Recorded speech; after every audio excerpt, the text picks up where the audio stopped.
Terima kasih ya, Datuk Speaker. Speaker, saya mengambil bahagian dalam perbahasan ini yang pada masa yang sangat serius di negara ini, di mana kita melanda kegawatan ekonomi. Speaker, kerajaan telah pun ada beberapa cadangan untuk mengatasi masalah yang sedia ada dalam krisis ekonomi ini. Tapi saya rasa dari apa yang kita dengar dan apa yang kita baca dari Amerika adalah satu di antara perkara yang perlu diatasi adalah kelembapan ekonomi dari segi housing loan facility yang sekarang juga akan melanda di negara ini, di mana non-performing loan akan menjadi satu masalah yang besar. Saya berpendapat dari beberapa perbincangan yang saya telah adakan dengan kawan-kawan dalam arena ini, yang mengatakan bahawa satu inisiatif yang baru perlu diadakan oleh kerajaan supaya sesiapa yang mendapat pendapatan kurang dari RM5,000 dan mereka yang perlu membayar ansuran rumah ini perlu diberi landasan yang masa yang lebih lama dari yang diberikan sekarang, dan juga mereka yang di mana tidak membayar ansuran rumah itu, tindakan mahkamah tidak harus dijalankan. Dari kajian-kajian yang sedia ada pada tahun krisis ekonomi pada tahun 87 dan sebelum itu, kebanyakan kes-kes di mana ansuran-ansuran pembayaran non-performing loan, housing loan in particular,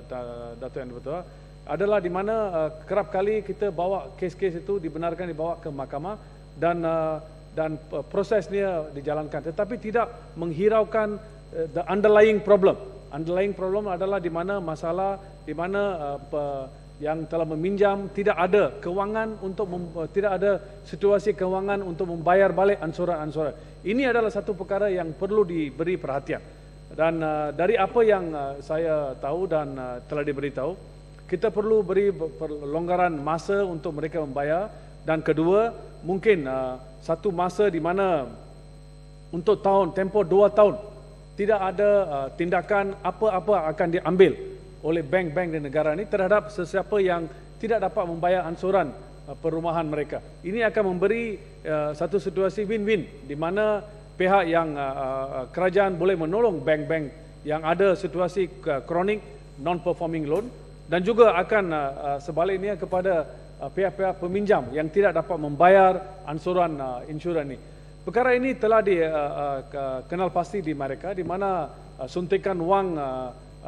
berbilion-bilion ringgit oleh kerajaan Amerika kepada bank-bank di sana supaya menolong. Akhir sekali, the end product adalah end result, end recipient adalah peminjam-peminjam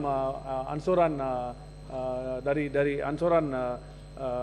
banking loan, housing loan dari bank. Dan ini akan menolong dan memberi masa kepada pihak-pihak yang terlibat, yang tidak ada wang, atau di mana mereka telah dibuang kerja atau kerana kegawatan ekonomi, kebanyakan dari mereka tidak dapat kerja yang baru, atau di mana ada situasi di mana mereka perlu ada apa dikatakan haircut dalam pendapatan mereka, di mana kalau mereka mendapat RM5,000 dahulu sebulan, sekarang terpaksa dapat gaji yang kurang RM3,000, RM2,000, dan ini menyusahkan keluarga dan mereka. Dan ini perlu satu inisiatif yang baru. Jangan kerajaan juga hanya menolong syarikat-syarikat yang terbesar yang juga akan menghadapi masalah, tetapi yang lebih mustahak adalah orang ramai di negara ini, di mana saya difahamkan tak kurang dari 8 juta orang ada membuat pinjaman berbagai macam dari bank-bank, di mana kalau suntikan wang hanya diberi kepada syarikat-syarikat dengan kepada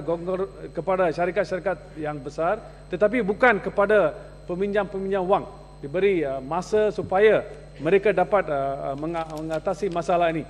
Kalau kita ada formula seperti ini yang ada di Amerika sekarang, di UK sekarang, saya harap sistem yang sama dapat diimplementasikan di negara ini supaya kita tidak menyusahkan orang-orang yang akan dibuang kerja atau orang-orang yang akan mendapat pendapatan yang kurang dalam masa kegawatan ekonomi ini. Datuk Yang di-Pertua, baru-baru ini kerajaan telah mengatakan bahawa satu cabinet committee akan ditubuhkan untuk menolong masyarakat India, yang dikatakan jawatan kuasa kabinet bagi mengenal pasti dan memantau penyertaan kaum India dalam program dan projek kerajaan. Saya rasa ini adalah satu jawatan kuasa yang bagus, tetapi saya ingin tahu kenapa cadangan kami yang telah dibuat pada tahun 2004 dan sebelum itu, di mana kami telah cadangkan dari pembangkang, iaitu kita perlu adakan satu select committee ditubuhkan oleh Parlimen supaya untuk mengambil kira semua hal ehwal berkenaan dengan masyarakat yang termiskin di negara ini, termasuk masyarakat India, termasuk orang asli, Kadazan, Iban, masyarakat Cina dan masyarakat Bumiputera yang lain. Dan bukankah ini satu select committee dapat mendapat input dari semua masyarakat di negara ini supaya mereka boleh pergi ke seluruh negara mendapat apakah situasi yang terkini, apakah on the ground perkara yang perlu diambil tindakan supaya kerajaan dapat tahu masalah yang serius yang sedia ada kepada masyarakat. Jangan kita hanya kaskan kepada masyarakat India saja, walaupun saya rasa kita semua tahu bahawa kerajaan ingin menolong masyarakat India, kerana kita semua tahu pada tahun 2008 kerajaan Barisan Nasional tak sangka langsung bahawa pengundi-pengundi yang dari masyarakat India yang sebelum ini yang memberi sokongan yang kuat kepada Barisan Nasional dengan sekaligus telah memberi sokongan kepada Pakatan Rakyat. Lebih dari 80% dikatakan dari pengundi-pengundi masyarakat India telah memberi sokongan kepada Pakatan Rakyat. Maka kerajaan dengan bukan dengan niat yang baik, tetapi rasa dia nak cari satu jalan supaya mengatasi masalah ini. Saya rasa ini semua satu drama.